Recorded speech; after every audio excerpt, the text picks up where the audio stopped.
Olá, queridos amigos, irmãos, ouvintes, espectadores, sejam todos muito bem-vindos aos canais virtuais da Sociedade Espírita Francisco Cândido Xavier.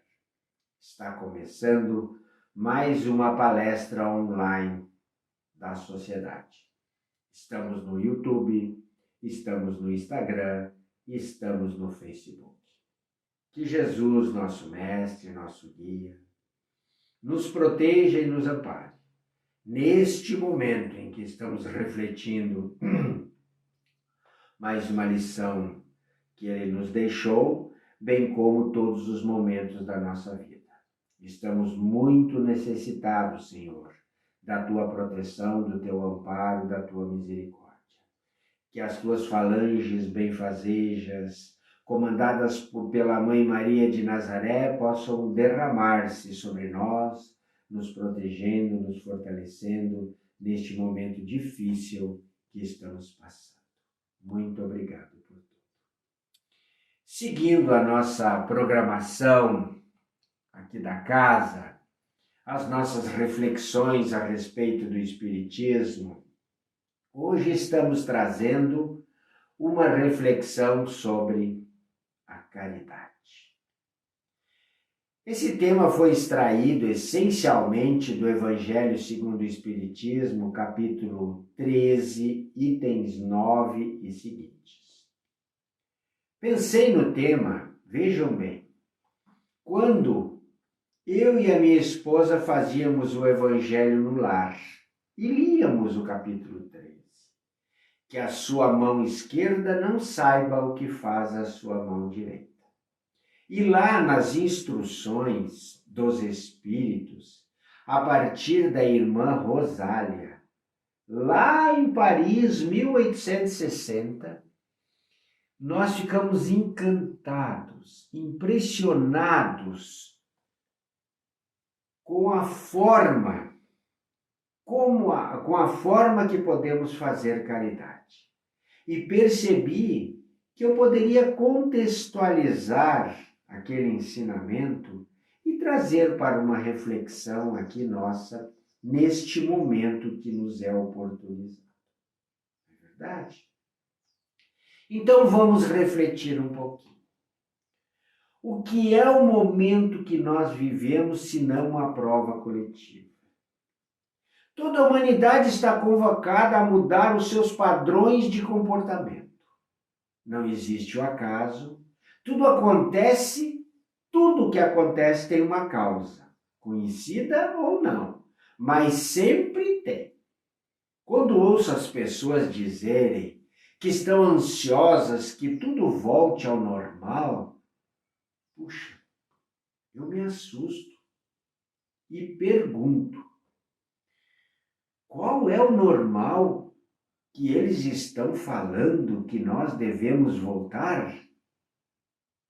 Estava boa a vida da humanidade, do povo, antes da pandemia? Eu pergunto. Eu creio que não. Ondas de crimes, polarizações políticas, exercícios de poder e mando, crimes contra o meio ambiente, desorganização social, poucos com muito e muitos com nada, miséria espalhada pelas periferias das grandes cidades, até das pequenas como a nossa, saúde pública precária, educação claudicante, fraternidade entre os povos de forma pífia. Basta ver o problema dos refugiados, guerras, refugiados perdidos e abandonados, crimes contra as crianças, adolescentes, mulheres, velhos. É muito ruim lembrar disso tudo, não é? Mas é disso que nós estamos falando, que é o normal que nós queremos voltar? Gente, o egoísmo está presente em tudo isso. O individualismo é a regra. Ainda é a lei do mais forte, a lei da sobrevivência, a lei do mais esperto. faça o que eu digo, mas não faça o que eu faço. É isso que nós queremos que volte ao normal? Eu vou citar 2 exemplos que são chocantes, mas eles não são ficção, eles são reais, representam bem este momento. Um vereador aqui da região onde eu vivo foi flagrado em uma festa clandestina numa boate de madrugada, com dezenas de pessoas, então fazendo aglomeração.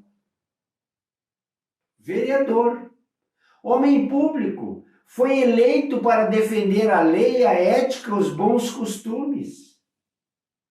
Mas é o primeiro a infringi-la. É o primeiro a ignorá-la. É o primeiro a achar que não vai dar nada. Isto é egoísmo.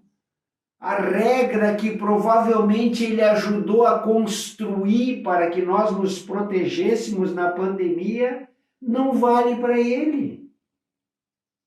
É um absurdo e é só um exemplo. Temos muitos outros semelhantes nas aglomerações.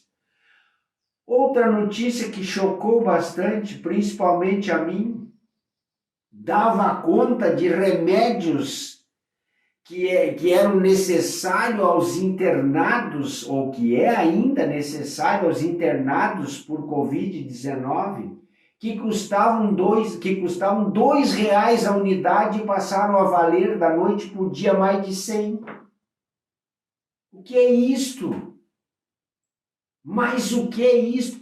Qual a base de cálculo que sustenta isso? Qual o custo que sustenta isso? Isso é abuso do poder econômico, isso é egoísmo, se aproveitando do momento para explorar os necessitados. Então isso é o normal.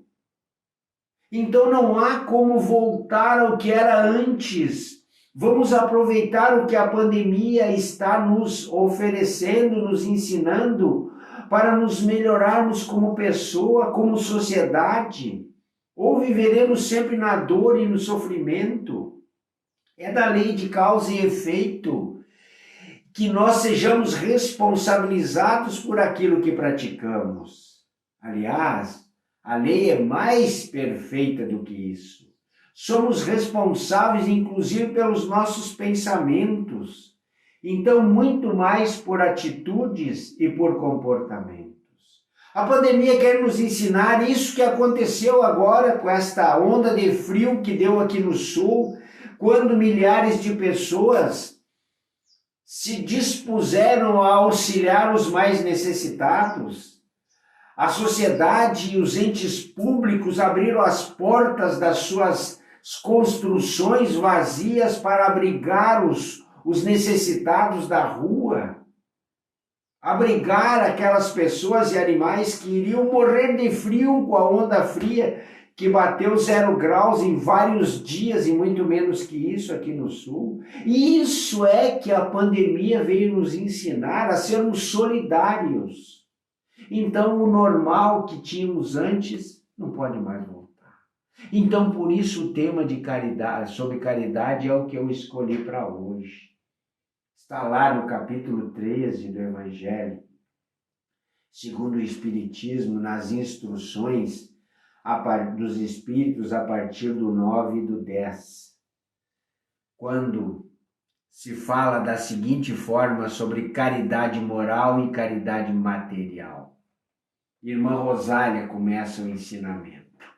Amemo-nos uns aos outros e façamos aos outros o que quereríamos que fizessem para nós. Toda religião, toda moral se acha encerrada nesses 2 preceitos. E a que não se achar, não nos aproxima de Deus e tampouco de Jesus, que veio nos ensinar as leis de Deus. Se fossem, diz ela, observado nesse mundo esse preceito, todos seríamos felizes. Não haveria mais ódios, nem ressentimentos. Diria mais, diz ela, não haveria mais pobreza, porquanto do supérfluo da mesa dos abastados, muitos pobres se alimentariam. Não veríamos mais nos quarteirões sombrios das grandes cidades, das médias cidades e até das pequenas cidades, mulheres pobres, paupérrimas, se arrastando, miseráveis, com crianças, faltando-lhes tudo. Abastados, pensai um pouco, auxiliai os infelizes, o melhor que vós puderdes, ela orienta. Dai para que Deus um dia vos retribua o bem que houverdes feito, para que tenhais, ao sairdes do invólucro da terra, desta encarnação, um cortejo de espíritos agradecidos a recebê-los no limiar de um mundo mais ditoso. Gente, isto é muito sério.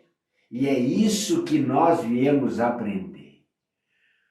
Quando eu era criança, eu via cães revirando latas de depósitos de lixo atrás de comida. Sim, cães. Quando eu via uma barraca de lona em meio à vegetação nas proximidades de uma rodovia ou de uma cidade, era um grupo de escoteiro acampando, aprendendo a socialização, ou era um grupo de ciganos ou circenses que visitavam a cidade na sua vida nômade, deslocando constantemente. Passados pouco mais de 50 anos, vemos com abundância seres humanos revirando lixos estrada fora, catando latinhas, papelões, plástico, comida, restos das mesas fartas de para se alimentar de uns que falta na mesa de outros. Vemos barracas miseráveis que nada possuem, fogão de chão, água de arroio, lona preta por cima e Deus embaixo a protegê-los, porque nada possuem. Sem as mínimas condições de vida digna, aos montes se espalham pelas periferias, mendigando o pão de cada dia. Homens, mulheres, crianças, raquíticos, esfarrapados, paupérrimos, esfomeados, como no exemplo da irmã Rosária. 161 anos depois do que ela nos colocou lá no Evangelho, nada ou muito pouco mudou ou ficou pior. É esse o normal que nós queremos voltar?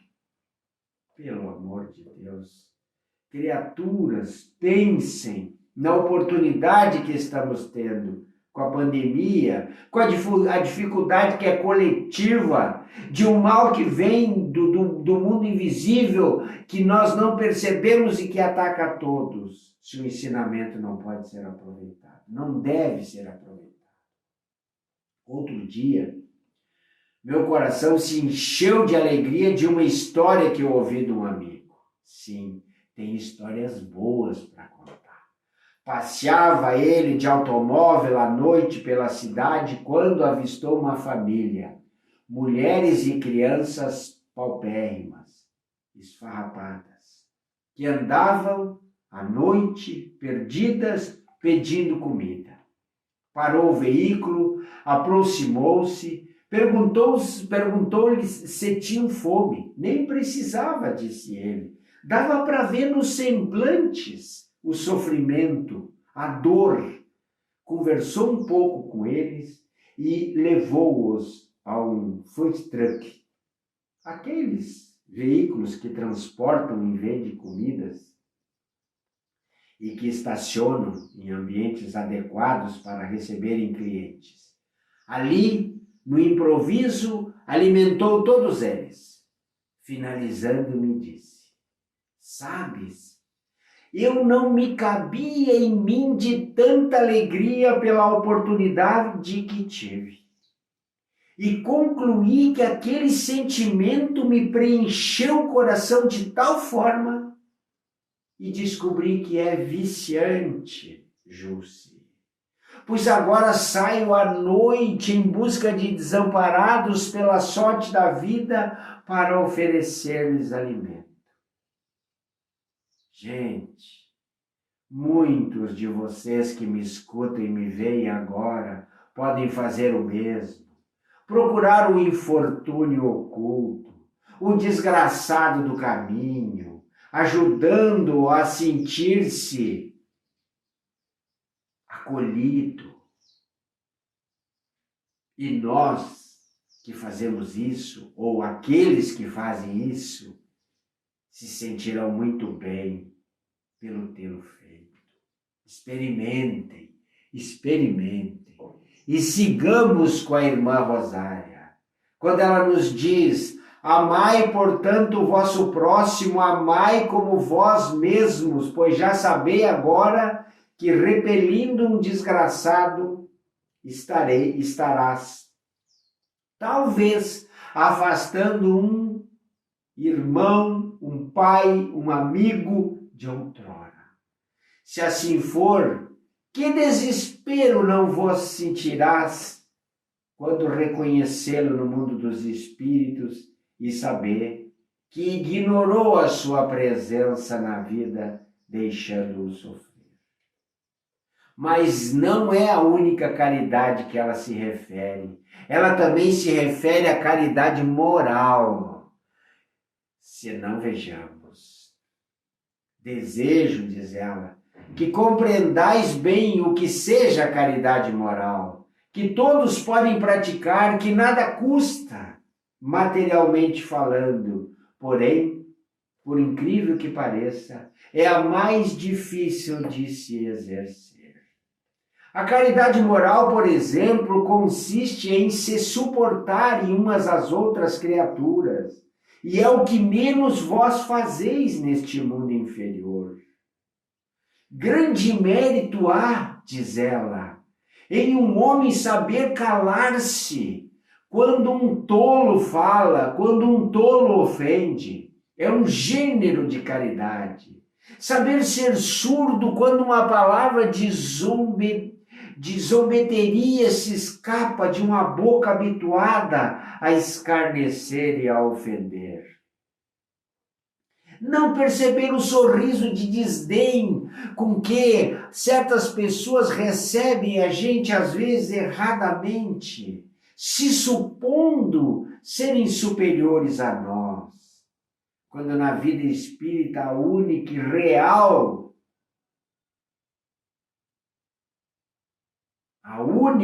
real necessidade que nós devemos primar é a igualdade, é a caridade, é o perdão, é a bondade na nossa atitude. Constitui merecimento nós silenciarmos diante dessas agressões. Não só do ponto de vista de humildade que nós estaremos apresentando, mas é caridade não dar atenção ao mau proceder do outro que nos ataca.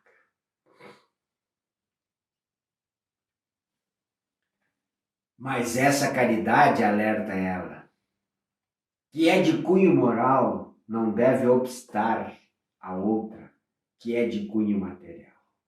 Cuidado, principalmente, em não tratar com desprezo o vosso semelhante. Lembrai-vos de tudo o que já vos tenho dito. Tende presente sempre que, repelindo um pobre, talvez estejais repelindo um espírito que lhe foi caro em outra vida.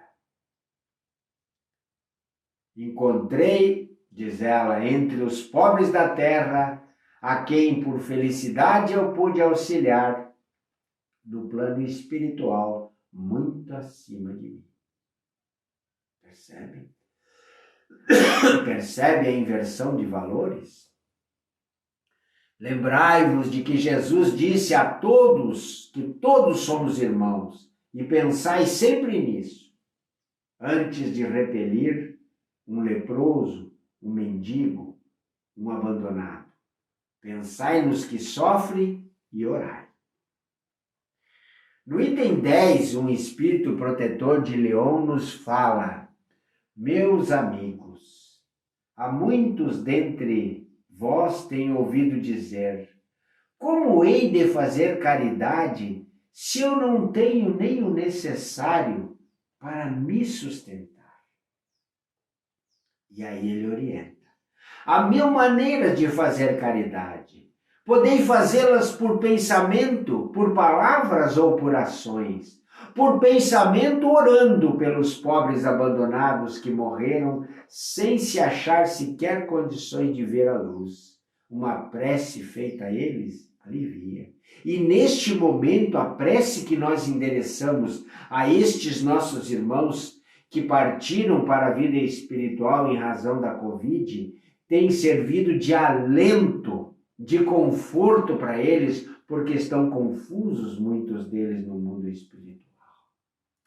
Por palavras, dando aos nossos companheiros de todos os dias alguns bons conselhos, dizendo aos que estão em desespero, aos que estão em privações, os que azedaram o ânimo e levaram a blasfemar o Altíssimo, que a gente já foi como eles eram, que a gente já sofria que nem eles sofrem, mas que a partir dos ensinamentos de Jesus e da doutrina espírita, modifiquei o meu comportamento.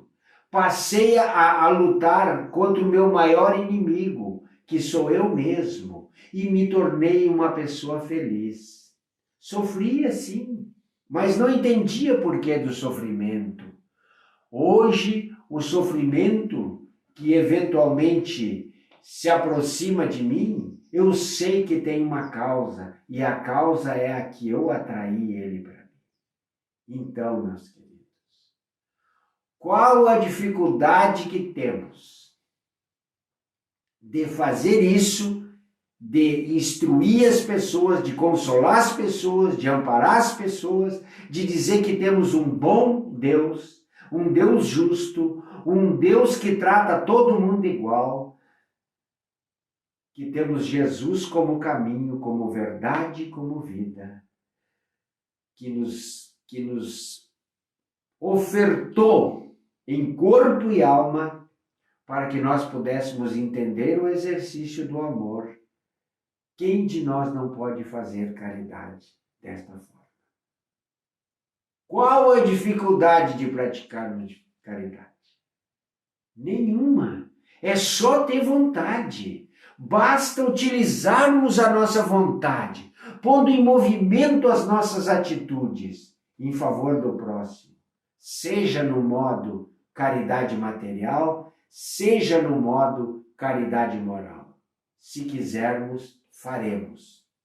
Porém, quero lhes dizer que não se trata de uma opção. Não é uma opção, mas sim é uma obrigação. Eu explico. Da forma como postamos acima, parece que caridade é uma escolha. Mas estamos estudando os ensinamentos de Jesus. E lá veremos, pelo contrário, que é a única forma de salvação, de iluminação interior. Onde nós vemos isso com clareza, para que não seja uma expressão dos conceitos do Junci, nós vemos isso no Evangelho segundo o Espiritismo. Fora da caridade não há salvação, no capítulo 15, no item 3, que trata da explicação dos espíritos superiores nos itens 1 e 2, sobre a seleção dos eleitos. E o questionamento do doutor da lei, em que Jesus lhe responde com a história do samaritano. Toda a moral de Jesus se resume na caridade e na humildade, nestas duas virtudes, pois elas são contrárias ao egoísmo e ao orgulho. Em todos os seus ensinos, ele aponta essas duas virtudes como sendo as que conduzem à felicidade eterna. E aí, ele diz, lá no Sermão da Montanha, ele começa o Sermão da Montanha, que está em Mateus capítulo 5, 6 e 7, são 111 versículos. Ele começa o Sermão da Montanha com as bem-aventuranças. Bem-aventurados os pobres de espírito, que são os humildes, porque deles é o reino dos céus. Bem-aventurados os que têm os corações puros, bem-aventurados os que são brandos e pacíficos, bem-aventurados os que são misericordiosos. Orienta que nós amemos ao nosso próximo como a nós mesmos, fazer aos outros aquilo que gostaríamos que eles fizessem a nós. Nos orienta a amar os nossos inimigos, a perdoar as ofensas se quisermos ser perdoados, praticar o bem sem ostentação, julgar a nós mesmos antes de julgar os outros. E coloca a caridade em primeiro lugar. E nela, de forma implícita, coloca todas as demais virtudes.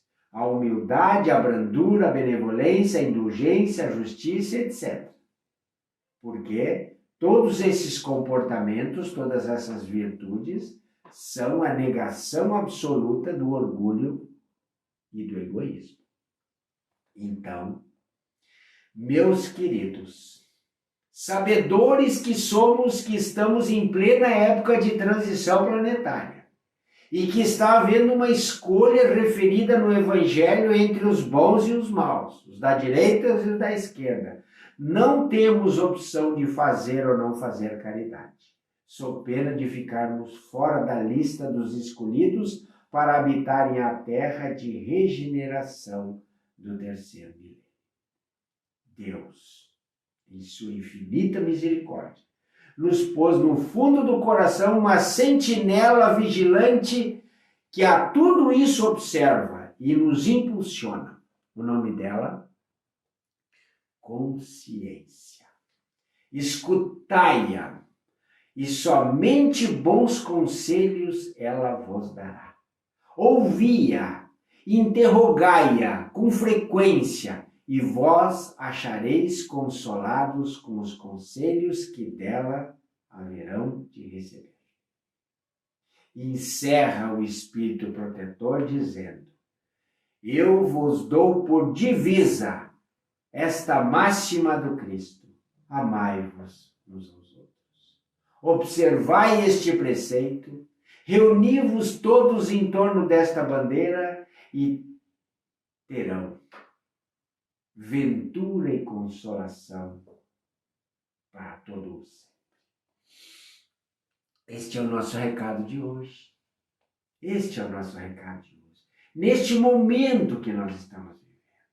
É muito importante nós saber que o momento é propício e está acontecendo para que nós modifiquemos o nosso comportamento. E a caridade é necessária no nosso contexto, a fim de que estejamos à direita dos escolhidos. Pensemos nisso. Pensemos nisso.